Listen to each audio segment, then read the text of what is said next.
Hi guys, I'm here with the man, the myth, the legend, George Groves. George, massive fan of yours. I'm not going to lie to you. A little bit starstruck when I first saw you. I loved you from, well, love's a bit strong. I liked you from the start.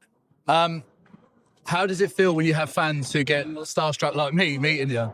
Oh, it's lovely. I really appreciate it. It's over the years, the things that This doesn't happen to me very often, but I do, like I say, I do really respect you. I watched you from the start.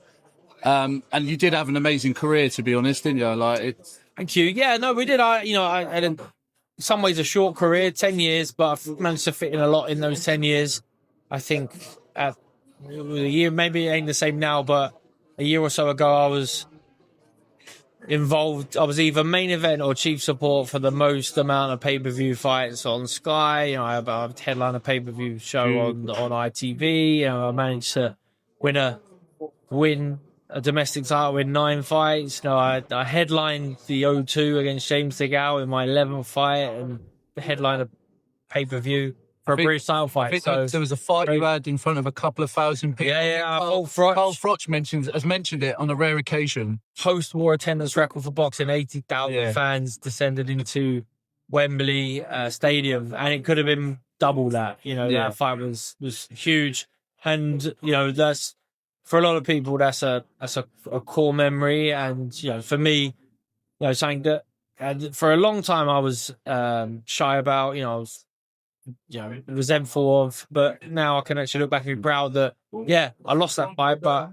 we changed the landscape of British boxing, opened up the door for stadium fights, which are now come. I think a lot of people say that Joshua sort of brought British boxing back into the mainstream, but I think more yourself and Carl Froch did that night. I mean, that 80,000 people, I have no idea how many millions. I'd be lying to you if I tried to guess it, but like you brought it back, British boxing, because I think at the time the Americans were taking over, like they weren't really respecting the British fighters, but you guys went and put on a massive show. Yeah, well, Sky, there was no pay-per-view for a little while. So after Hay and Audley Harrison, they had a little break from the pay-per-view model, and Froch will say he brought back pay-per-view. In many ways he did, but a culmination of him, Eddie Hearn doing a good job at Matchroom, and having exclusivity on Sky, and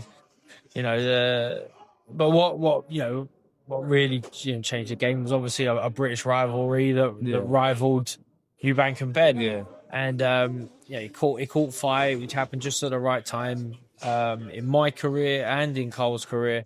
And we complemented each other very well, though. Like, I mean, you brought that sort of, like you say, you was shy, but you came across sort of like, I wouldn't say arrogant, but you kind of played him like you got inside his head. And this was something I was going to ask you about Lucas.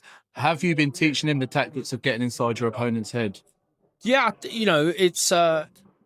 Lucas hasn't had a fight yet where he sort of needed to do that, but there's when the time comes, it's always got to come from him. Yeah, it's always got to come from the fighter, but it's good fun to. Have you still got the Rubik's cube? Yeah, I still got it. Have you taught him how to use it yet? No, he can't. That gag's been done. He's got to have his own gags, man. Yeah, and not the tie either. That won't be coming back out. That tie was an awesome tie. I need to find it. I mean, Charlie Edwards looked pretty pucker today, didn't he? He did. Like we're boxers. We go to the gym. We sweat. We grunt.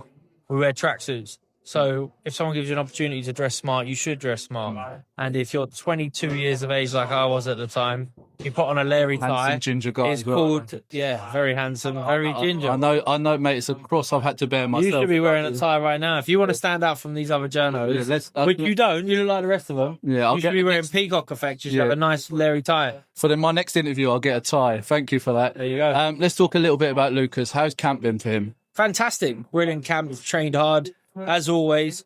He's had a really good sparring's always the one where what can we get, but he's had some great rounds with Chris Billum-Smith.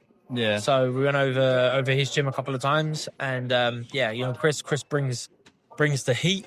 Yeah. He spars the way he fights, and you can imagine what that's like. So big, strong, physical guy. So that's been great for Lucas. We've sparred some really sharp prospects, some newbie pros, some really experienced amateurs.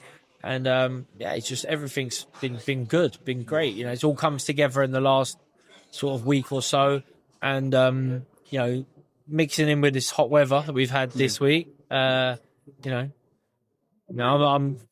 telling him from experience, little things like not too much sun this week. Not to it's a. Is that a ginger thing or it could be a ginger thing? I mean, he's got olive skin, so he absorbs it a lot quicker and better than we would. But at the same time, he don't need to be baking himself this week, especially when the training dials down. So you feel like you got all this energy, you want to do all these things, but actually, the reason it dials down is you need to save the energy for fight night. So he's had a fantastic camp, hitting loads of PBs and hitting all the targets. He's got the advantage of your phone book, I guess. You're able to call up with your experience, your name in the game you can call on a lot better sparring than most fighters, I guess. Yeah, well, you try to do that. Hopefully what I've got is my word in boxing, where I've always tried to be integral to the truth. And if I tell people he's a good prospect, then, they'll look after him. So he's opened the show on Sky Sports. He's opened the show on Channel 5. But he's also fought the small hall and been on ticket deals where, he's got to pay for his opponents before he's paying everything himself. But he's willing to do that legwork, invest in himself. Yeah.